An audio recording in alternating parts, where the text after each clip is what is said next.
क्या नाम है आपका? मेरा नाम संतोष है। मैं आम आदमी पार्टी की कैंडिडेट थी। कौन से वार्ड से कैंडिडेट? मैं वार्ड कैंसिल क्यों हुआ? मैं वार्ड 165 से कैंडिडेट थी।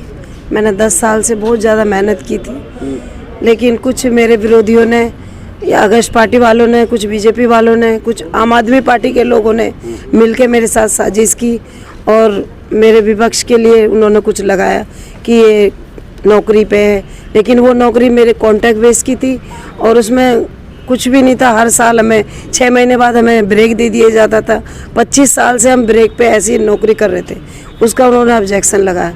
लेकिन मैं अभी भी मैं पीछे नहीं हटूंगी, मैं कोर्ट जाऊंगी। मैं चैलेंज करती हूँ कि मैं कोर्ट में जाके सारा फैसला करूँ। जिस तरीके से कल से आप लगातार यहाँ पर आरओ जो इलेक्शन कमीशन है लगातार जो है यहाँ पर चल रहे थे, विरोधी यहाँ पर जो है काफ़ी ये थे, वकील भी थे, आपके भी वकील थे। अभी जो जजमेंट आया, क्या आया?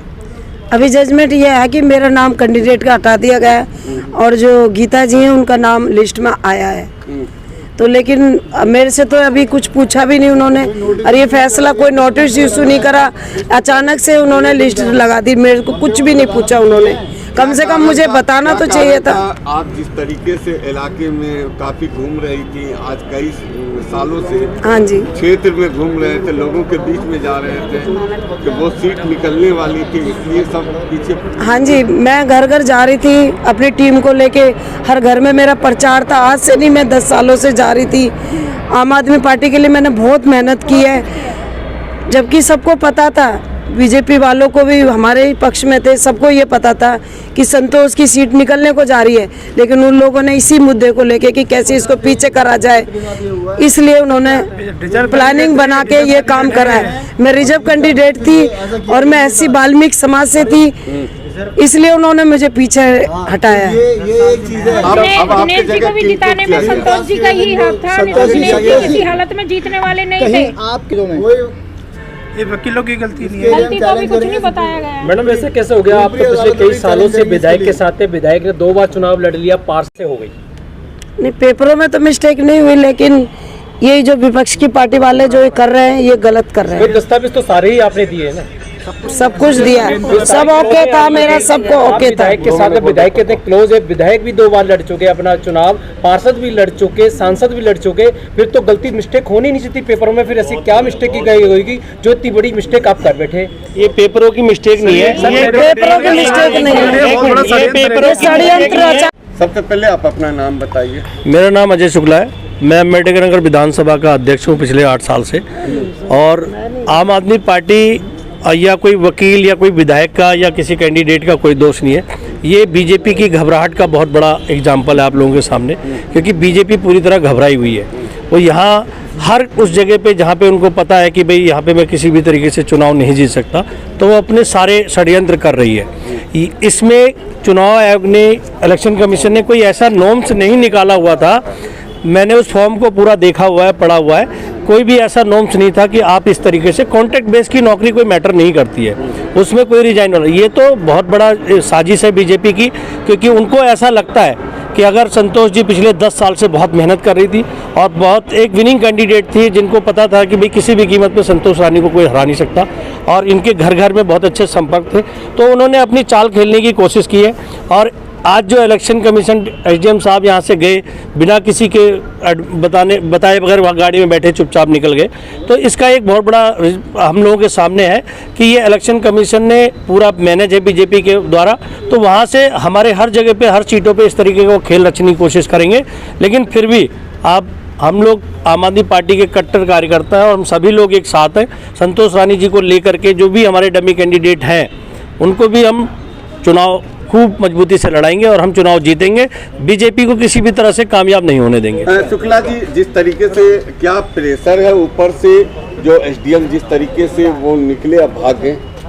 बिल्कुल, आपने उनको देख करके आपने एक आइडिया लगाया हो। यहाँ मीडिया के लोग खड़े थे और सभी कैंडिडेटों के लॉयर्स खड़े थे, वो बिना किसी को मिले, बिना किसी को कुछ बताए कि इसका तो सीधा सा एक बिल्कुल क्लियर है कि उनके ऊपर इलेक्शन कमीशन ने एक एजेंडा पास कर दिया कि जी ऐसे कर देना है। बीजेपी के लोगों से वो लोग एडवाइस लेके, जैसे आपने पीछे 6 महीने पहले देखा है कि एक इलेक्शन कमीशन आज की डेट में खुद जो इंडिविजुअल बॉडी है, जो सभी सरकार से ऊपर माना जाता है, वो आज की डेट में रह ही नहीं गया है। आपने पीछे 6 महीने पहले देखा था कि इलेक्शन कमीशन ने पूरी प्रेस कॉन्फ्रेंस बुलाने के बाद भी प्रेस कॉन्फ्रेंस को कैंसिल कर दिया गया, चुनाव को टाल दिया गया।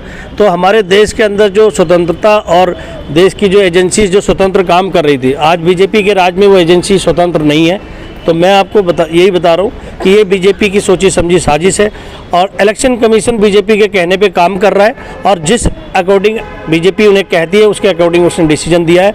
आज उनकी जो घबराहट का है वो एक एग्जाम्पल है कि वो घबराए हुए थे संतोष रानी के नाम से और हम लोगों से, आम आदमी पार्टी से, लेकिन वो कितनी भी कोशिश कर ले वो कामयाब नहीं होंगे। हम फिर भी 165 वार्ड मदनगिर जीत के ही आएंगे। सबसे पहले आप अपना नाम बताएं। मेरा नाम चंद्रपाल बैरवा है। चंद्रपाल जी, आपकी वाइफ जो है कौन से वार्ड से लड़ रही है? 165 वार्ड से लड़ रहे हैं।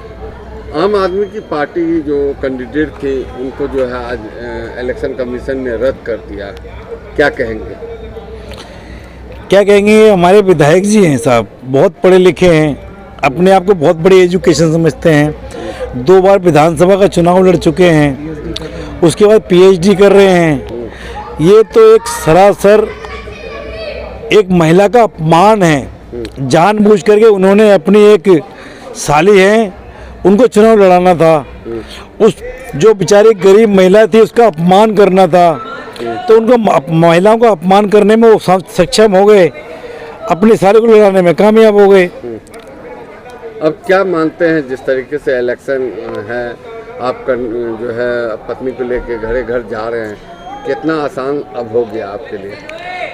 मेरे लिए पहले भी आसान था, आज भी आसान है, क्योंकि हम लोग जनता के लिए काम करते हैं।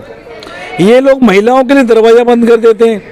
जो हमारे क्षेत्र की महिलाएं थी, हमारे देश की महिला हैं, ये दिल्ली की, उनकी इन्होंने राशन कार्ड में बड़ी दिक्कत आती है। आज 5 साल हो गए राशन कार्ड बनवाना बंद कर दिया इन्होंने। उनके बच्चे थे, उनको बच्चों के कहते राशन कार्ड के अंदर उनके नाम चढ़ना दूभर कर दिया इन्होंने, वो बंद कर दिया इन्होंने। जो 60 साल से ऊपर जो मेरी माताएं थी, बहनें थी, उनकी इन्होंने पेंशन बनवाना बंद कर दी। अब आप बताइए, महिलाओं का अपमान करते करते ये थक नहीं रहे, मगर अब मेरी बहनें और माताएं इन्हें यहाँ से भगा देंगी। अभी कुछ दिन पहले आपकी जानकारी में होगा कि सेक्टर 7 में भी इनकी महिलाओं ने छठ पूजा पे जब इन्होंने हरकत की तो उनको भगा दिया गया। जिसी प्रकार से अभी 2 दिन पहले बी ब्लॉक में एक भारतीय जनता पार्टी के बारे में, कैंडिडेट के बारे में गलत कह रहे थे वहाँ से आकर के आप यहाँ काम करते हैं, तो हम यहाँ से जाकर वहाँ काम तो करते हैं ना, आपकी तरह उन महिलाओं का, बहनों का अपमान तो नहीं करते। आम आदमी पार्टी का तो ये कहना है कि बीजेपी की तरफ से निरस्त किया गया, उन्होंने ऑब्जेक्शन डाला था, देखो आरोप लगा रहे हैं। हमने ये आरोप लगाया था कि भाई वो नॉमिनेशन उन्होंने गलत भरा था, सूचना नहीं दी थी, तो उस पर क्वेश्चन मार्क लगता है विधायक जी पे, क्योंकि विधायक जी खुद स्वयं वहाँ नॉमिनेशन भरने गए थे और जिस दिन नॉमिनेशन भरा था मेरे सामने वो 2 घंटे वहाँ रहे थे। तो विधायक जी ऐसे गलती करके रह सकते हैं? जानबूझ के उन्होंने उस महिला का अपमान करना था और अपनी साली को चुनाव लड़ाना था, सिर्फ, और कुछ नहीं है, सब झूठा है।